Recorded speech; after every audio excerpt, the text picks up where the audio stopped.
wabarakatuh. Perkenalkan, Waalaikumsalam warahmatullahi wabarakatuh. perkenalkan, nama saya Nur Hasanah, Unit Kerja SD Negeri Tegal Retno, Kecamatan Petanahan, Kabupaten Kebumen. Saya sebagai peserta PPG dalam jabatan kategori 2 tahun 2022 di Universitas PGRI Semarang. Yang terhormat, dosen pembimbing beserta guru pamong Universitas PGRI Semarang. Yang saya hormati, Bapak Sundari SPD SD MM selaku narasumber, serta teman-teman seperjuangan yang saya banggakan. Pertama, marilah kita panjatkan puji syukur kehadirat Allah Subhanahu wa taala sehingga sampai hari ini kita diberi nikmat sehat sehingga dapat mengikuti kegiatan ataupun aktivitas dengan baik, alhamdulillah, dan lancar. Nah, pada kesempatan kali ini kita akan mewawancarai Bapak Sundari SPD SDMM. Beliau lulusan S2, sekarang mengajar di SD Negeri 1 Karangluhur, Kecamatan Petanahan, Kabupaten Kebumen. Beliau aktif di organisasi tingkat seperti KKG, kemudian juga sebagai guru penggerak. Nggih. Monggo Bapak bisa perkenalan terlebih dahulu. Assalamualaikum warahmatullahi wabarakatuh. Perkenalkan, nama saya Sundari. Saya mengajar di SD Negeri 1 Karangdur, Kecamatan Petanahan, Kabupaten Kebumen. Saya adalah seorang guru yang masih harus terus belajar dan berproses untuk bisa menjalankan tugas sebagai pendidik yang baik. Begitu, Ya, Ibu. terima kasih Bapak. Eh, Kemudian pada kegiatan kali ini, Bapak, saya mohon izin, terima kasih atas waktu yang diberikan kepada saya. Di sini saya akan mewawancarai Bapak terkait masalah yang telah saya lakukan kemarin, saya identifikasikan, kemudian saya minta pendapat dari Bapak terkait masalah-masalah yang sudah saya identifikasi. Mungkin bisa kita mulai ya Pak? Nggih, monggo. Saya izin share screen.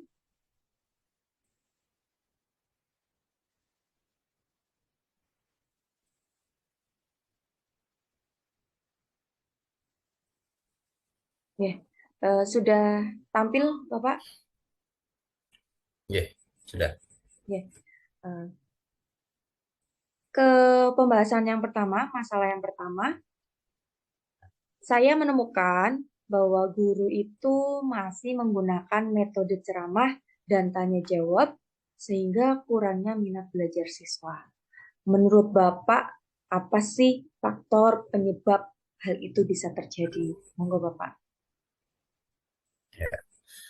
Metode ceramah itu sebenarnya merupakan salah satu metode konvensional yang katanya banyak ditentang orang. Namun diakui atau tidak diakui, metode ceramah ini masih banyak sekali atau sering sekali digunakan guru di ruang kelas. Ada beberapa faktor yang menyebabkan mengapa guru lebih memilih untuk menggunakan metode ceramah dalam pembelajaran yang mereka lakukan. Misalnya adalah karena memang ketersediaan sarana dan sumber pembelajaran yang kurang memadai, sehingga guru lebih memilih untuk menerapkan metode ceramah dibandingkan dengan metode pembelajaran lain. Kemudian juga misalnya bisa disebabkan karena guru menghadapi kelas yang gemuk dengan banyaknya siswa, guru jadi merasa lebih nyaman untuk mengajar dengan metode ceramah dibandingkan dengan metode pembelajaran yang lain. Atau mungkin juga guru melihat bahwa materi pembelajaran yang mereka sampaikan itu lebih bersifat pada hafalan atau fakta-fakta yang memang harus dihafalkan. Jadi eh, mereka menganggap bahwa ceramah akan lebih efektif sesuai dengan materi yang mereka ajarkan. Gitu. Kemungkinan dan penyebab yang lain adalah guru merasa belum menguasai metode pembelajaran selain ceramah dan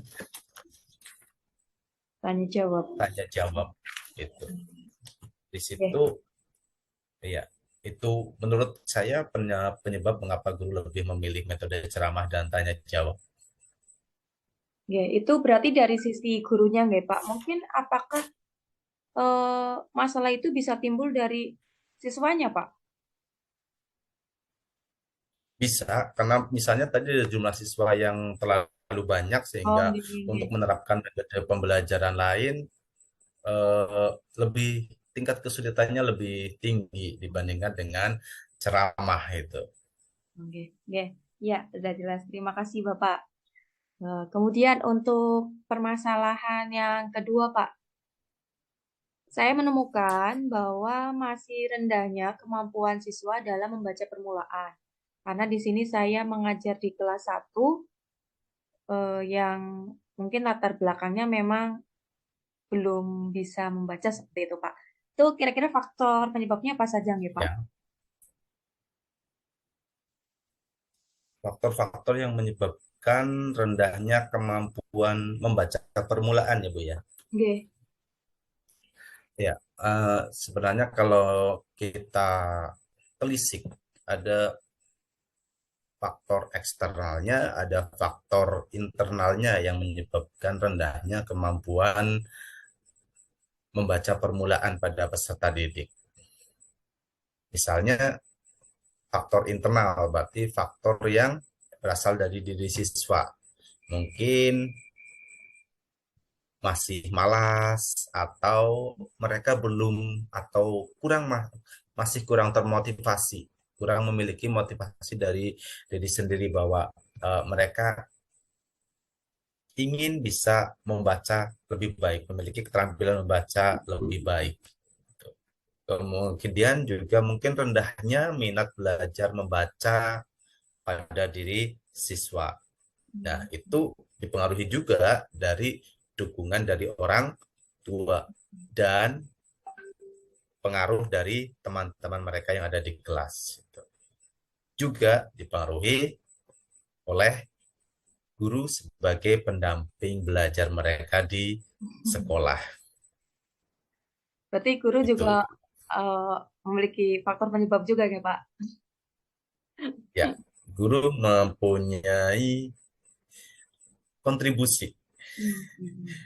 Bagaimana seharusnya guru bisa memotivasi, memberikan pembelajaran yang menarik sehingga eh, menarik bagi siswa untuk meningkatkan kemampuan membaca permulaan.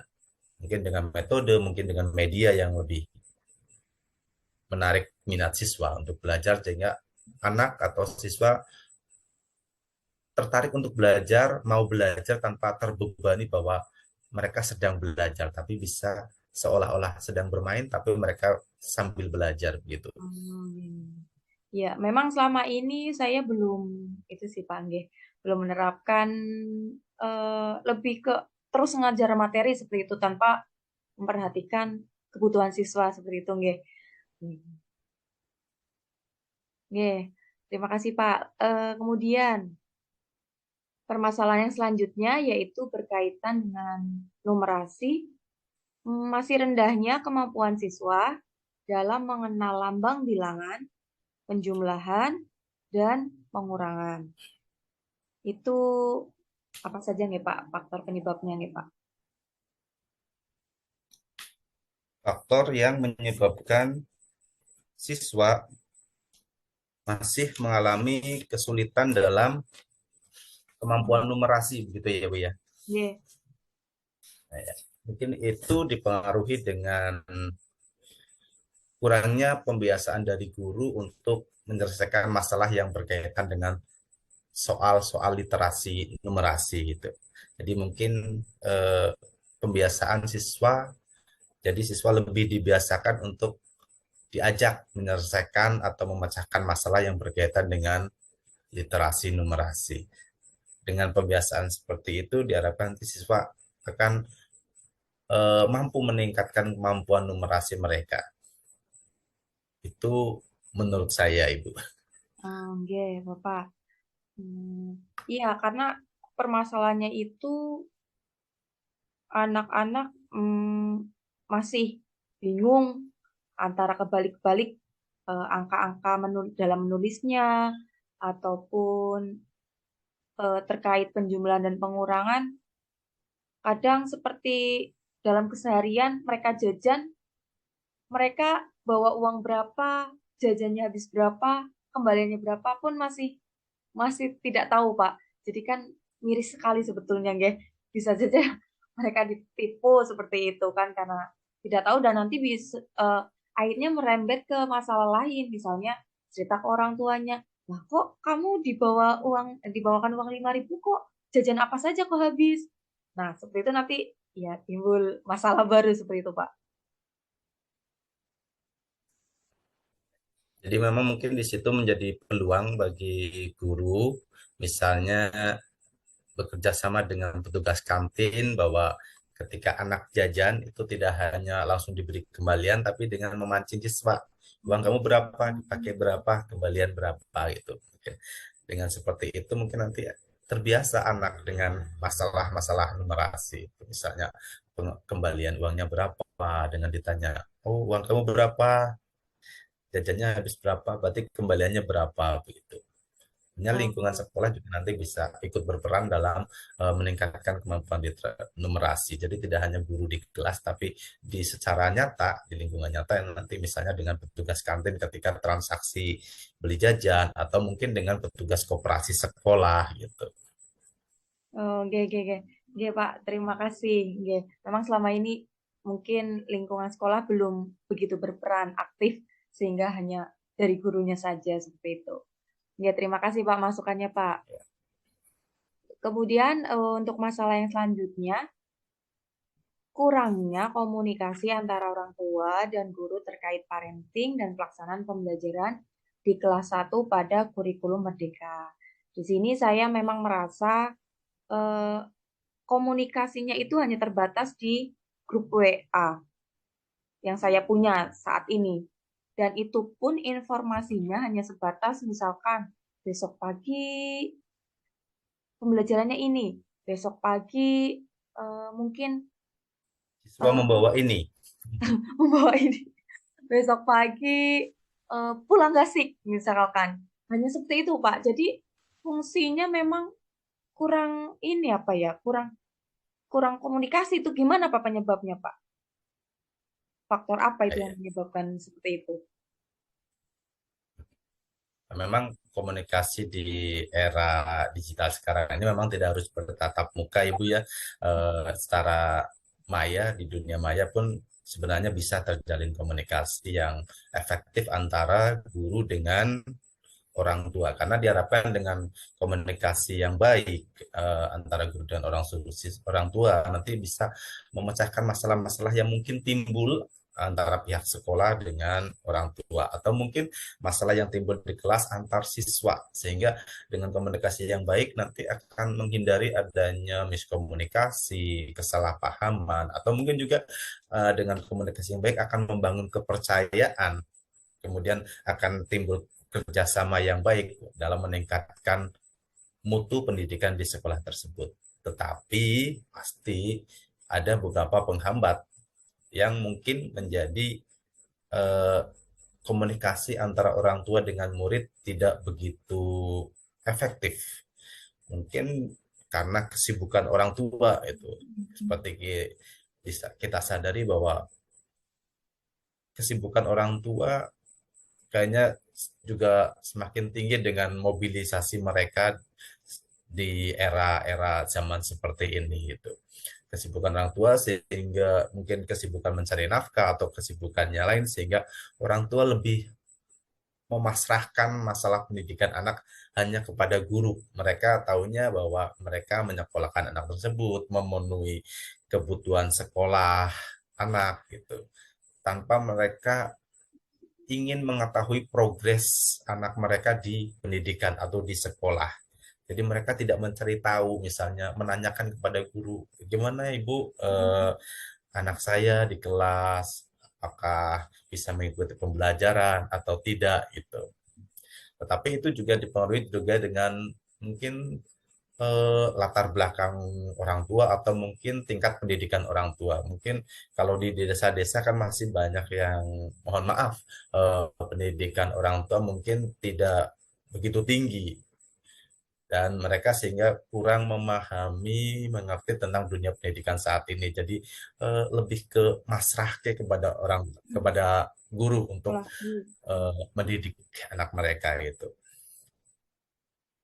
Itu menurut saya gitu. Jadi ada banyak faktor sebenarnya tadi. Di antaranya adalah bagaimana perhatian orang tua terhadap pendidikan Uang ya. anaknya, kemudian kesibukan orang tua, mungkin kemampuan orang tua itu tentang pendidikan, pengetahuannya, kesadaran tentang pendidikan orang tua gitu. Eh, dan ada juga faktor dari guru yang mungkin menyebabkan komunikasi dengan orang tua kurang terjalin dengan baik. Misalnya eh, apa ya, kurangnya motivasi guru untuk menjalin komunikasi dengan orang tua, misalnya dengan melakukan kunjungan atau home visit ke wali murid sehingga nanti terjalin komunikasi yang baik, atau kemungkinan apa ya, kesibukan guru juga sehingga guru kadang-kadang tidak sempat atau apa ya, memberikan respon yang baik dari orang tua, misalnya komunikasi di WA gitu, ketika ada wali murid menyampaikan keluh kesah atau memberikan apa, ada komunikasi di WA, kadang mungkin karena kesibukan guru jadi kurang memberikan respon yang membuka komunikasi lebih intens lagi dengan wali murid gitu. Karena kita sadari juga dengan kesibukan guru yang tidak hanya di kelas dan mengajar, tapi guru juga disibukkan dengan kegiatan lain, misalnya kebetulan sebagai pengurus BOS, kemudian jadi operator atau mengurus data PIP dan lain sebagainya. Memang itu juga harus disadari, tetapi itu juga harus apa ya, kesadaran bahwa membangun komunikasi yang baik dengan orang tua itu sangat penting gitu. Jadi mungkin guru atau pihak sekolah gitu mengagendakan pertemuan antara guru dengan orang tua, misalnya dalam kegiatan paguyuban, tidak hanya sekedar bertemu di saat rapat pleno, tapi mungkin diagendakan entah berapa bulan sekali untuk bertemu dengan wali murid, misalnya dalam konteks perayaan hari besar dilibatkan wali murid dalam lomba kelas misalnya, atau mungkin kegiatan-kegiatan yang lain begitu. Oh, iya, Bapak. Memang iya itu masalah yang saya munculkan ya memang dari guru itu sendiri belum ini ya, belum aktif berkomunikasi dengan orang tua terkait juga latar belakang orang tua di sekolah saya kebanyakan itu merantau, Pak.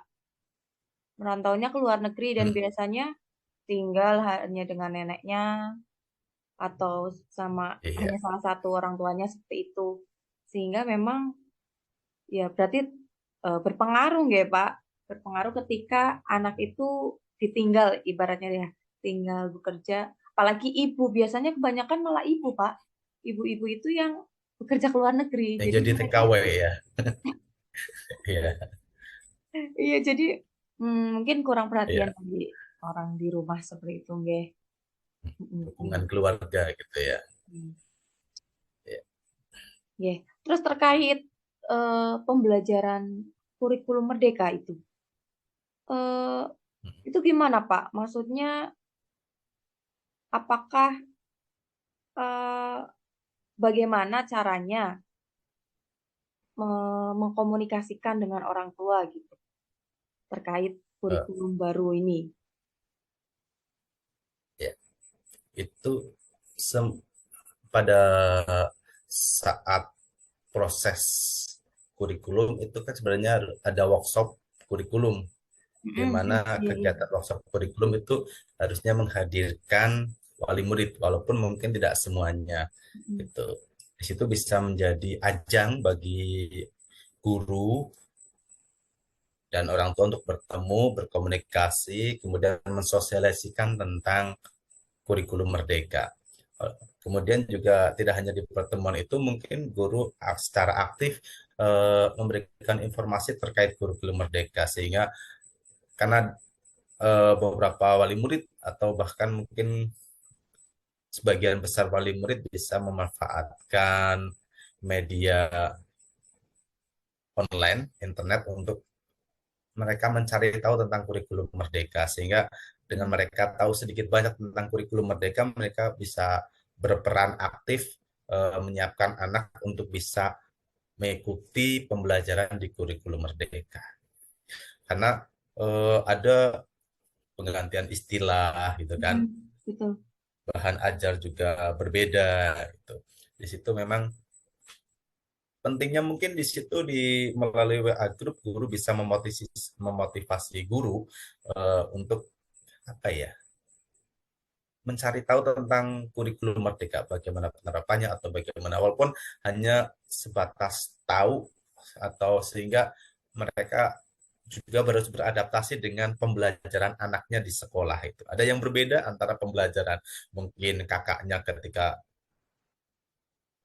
sekolah SD masih dengan kurikulum 2013, sekarang berbeda lagi adiknya anak atau anaknya yang masih kecil ternyata pakai kurikulum yang berbeda gitu.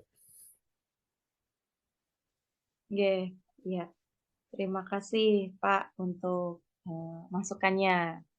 Kemudian kita lanjut ke masalah yang berikutnya terkait guru belum menerapkan model pembelajaran yang inovatif. Ya mungkin ini terutama dalam diri saya gitu Pak. Nah, itu kira-kira faktor penyebabnya apa itu Pak? Penyebab rendahnya bagaimana Ibu? Faktor penyebab guru itu belum menerapkan model pembelajaran yang inovatif. Penyebab yang menyebabkan guru belum menerapkan pembelajaran inovatif itu bisa dilihat dari mungkin kesempatan guru untuk lebih memahami apa sih itu pembelajaran inovatif, seperti apa sih pembelajaran yang inovatif itu. Mungkin beberapa guru juga masih apa ya, pemahamannya belum cukup tentang bagaimana pembelajaran yang inovatif gitu. Berarti Itu sebelum mungkin menerapkan harusnya guru itu ya, memahami dulu gitu ya Pak. Apa sih iya, pembelajaran inovatif itu? Oh, berarti guru iya, apa belum sih memahami pembelajaran model pembelajaran inovatif. Kemudian apa lagi Pak? iya. Mungkin di situ diperlukan dukungan dari stakeholder untuk melaksanakan pelatihan pembelajaran yang inovatif, sehingga guru terfasilitasi untuk bisa memahami, mengimplementasikan pembelajaran yang inovatif gitu. Kemudian faktor yang lain mungkin ada lagi Pak. Mengapa guru itu kok belum menerapkan model pembelajaran yang inovatif? Mungkin faktor lain adalah ketersediaan sarana dan prasarana di sekolah yang menunjang pembelajaran yang inovatif. Hmm, hmm, hmm, hmm. Gitu. Iya, terima kasih. Selanjutnya, eh, permasalahan pembelajaran di kelas itu belum maksimal menerapkan pembelajaran HOTS atau berpikir tingkat tinggi seperti itu, Pak. Karena masih berpikiran bahwa HOTS itu susah diterapkan berhubungan dengan soal-soal yang sulit sehingga ya guru belum menerapkan pembelajaran secara maksimal terkait HOTS tersebut. Kira-kira faktor apa saja ya Pak yang menyebabkan hal itu terjadi? Ya.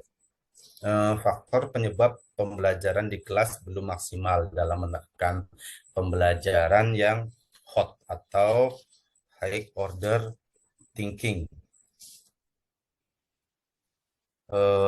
Menurut saya ada beberapa faktor mengapa guru belum maksimal dalam pembelajaran hot, gitu ya. Karena mungkin kebiasaan guru dalam menerapkan apa ya, lebih menekankan pembelajaran mereka ke aspek hafalan saja gitu. Hmm. Jadi sekedar hafal gitu, tapi siswa belum apa ya, belum mampu menghubungkan antara apa yang mereka dipelajari di kelas atau di sekolah dengan eh, apa sih manfaatnya mereka mempelajari pelajaran yang di kelas itu dalam kehidupan mereka sehari-hari dalam dunia nyata gitu. Sehingga pembelajaran yang mereka alami itu kurang bermakna gitu. Hmm. Pembelajaran kurang banyak. Kemudian juga mungkin apa ya? Jadi apa ya? Pembelajaran itu yang dilaksanakan mungkin lebih eh, memposisikan siswa di posisi yang pasif, hanya Oh. menerima informasi dari guru itu, hanya berpikir bahwa apa ya, materinya tuh hanya dari guru tanpa mereka harus tertuntut untuk berpikir secara kritis gitu. Jadi eh, mereka belum tertantang bahwa konsep-konsep yang mereka pelajari di kelas itu bermanfaat bagi kehidupan mereka, bahwa eh, pelajaran yang mereka dapatkan di kelas itu akan berguna bagi kehidupan mereka gitu. Jadi di situ pentingnya siswa untuk memahami atau mampu berpikir kritis. Nah, hal itu mungkin kalau dari faktor guru mungkin dibutuhkan eh, pelatihan bagi guru tentang pembelajaran yang hot gitu. Hmm, hmm, hmm. Berarti juga bisa digarisbawahi bahwa guru itu juga seharusnya ini ya Pak, tidak hanya menerapkan konsep, tapi juga mengarahkan, mungkin ya, membimbing anak-anak ya untuk berpikir kritis. Karena kalau di sekolah saya, kalau hanya langsung dibiarkan berpikir sendiri, sepertinya masih sulit. Sehingga mungkin guru perlu memberi arahan seperti itu ya Pak, untuk menuju ke berpikir Betul. tingkat tinggi itu. Iya, jadi anak tetap merdeka dalam belajar, tetapi harus tetap butuh arahan, butuh tuntunan dari guru agar pembelajaran mereka terarah gitu. Ya, terima kasih Pak. Selanjutnya, masalah yang terakhir yaitu terkait di sini saya menemukan masalah bahwa guru belum maksimal dalam penggunaan media pembelajaran berbasis IT. Itu faktornya apa saja, Pak, yang menyebabkan itu, Pak? Ya, kalau saya lihat sih, kalau guru-guru muda, menurut saya kemampuan IT mereka cukup tinggi ya, dan apa ya, mereka biasanya lebih lebih mudah untuk mempelajari IT, gitu, untuk menguasai IT. Mungkin kalau pada guru-guru senior atau mungkin guru-guru yang sudah lebih berumur itu memang TIK anu penerapan IT dalam pembelajaran itu memang agak menjadi kendala gitu. Tapi seharusnya ini tidak jadi masalah bagi guru-guru muda seperti Bu Nur Hasanah ya. Waduh, waduh. Masih Pak, berarti ini saya masih menemukan, berarti saya masih punya penyebab ini Pak. Kenapa saya? Mungkin karena biasanya ribet gitu apa ya Pak. Jadi kadang yang ada saja di kelas seperti itu. Jadi berarti males ya Pak ya saya ya Pak. Karena memang kadang apa ya, pola berpikir guru bahwa kalau nanti pembelajaran saya memanfaatkan IT, saya harus lebih mempersiapkan pembelajarannya, harus meluangkan waktu lebih banyak dalam perencanaan pembelajaran gitu ya.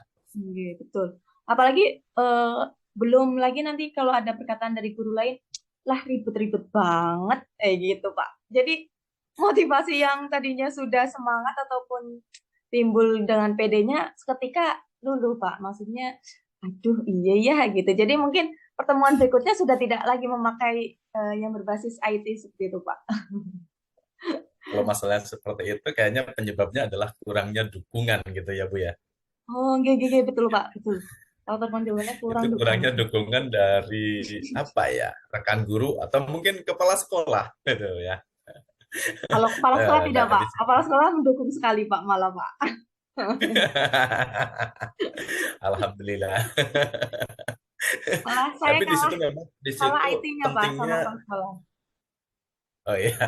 Iya, Pak, lebih Ya, dukung jadi kepala memang di sekolah. situ pentingnya peran kepala sekolah atau rekan guru dalam memberikan dukungan kepada guru lain dalam mengintegrasikan TIK atau IT di dalam pembelajaran. Itu mungkin bisa diawali dari kurikulumnya gitu. Di dalam kurikulum jadi ada perencanaan yang jelas penggunaan TIK dalam pengajaran itu.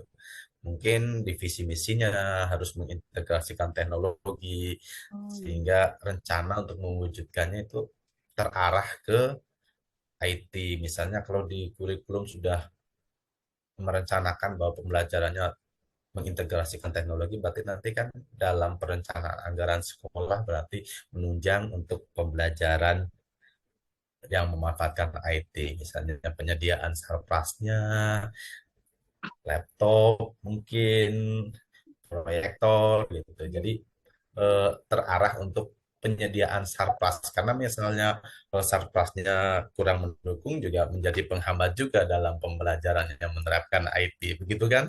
iya, betul, Pak. Betul, betul, betul. Iya. Eh, ini permasalahan yang sudah saya munculkan sudah selesai, Pak. Ini saya tutup dulu, nggih. Ya, Masalahnya. oke. Terima kasih. Mohon maaf jika banyak tutur kata yang tidak sesuai atau mungkin informasi atau pendapat saya yang kurang pas. Oke, saya juga berterima kasih sekali Pak atas waktunya yang diberikan pada saya sehingga dapat bertemu dan berbagi pendapat dengan Bapak tentunya. Mungkin ada pesan Pak untuk saya dan teman-teman yang lain. Oh ya, tetap semangat untuk menjadi bagian dari agen perubahan, bahwa guru menjadi agen perubahan yang akan membawa pendidikan Indonesia menjadi lebih baik. Amin, amin, Tetap amin, semangat, amin. salam bahagia. Iya, salam bahagia selalu. Ya, terima kasih. Sekian Bapak Ibu wawancara saya dengan narasumber yaitu Bapak Sundari. Terima kasih banyak. Kita akhiri. Sama-sama. Wabillahi taufiq wal hidayah. Wassalamualaikum warahmatullahi wabarakatuh. Waalaikumsalam warahmatullahi wabarakatuh. Terima kasih Bapak Sundari. Sama-sama.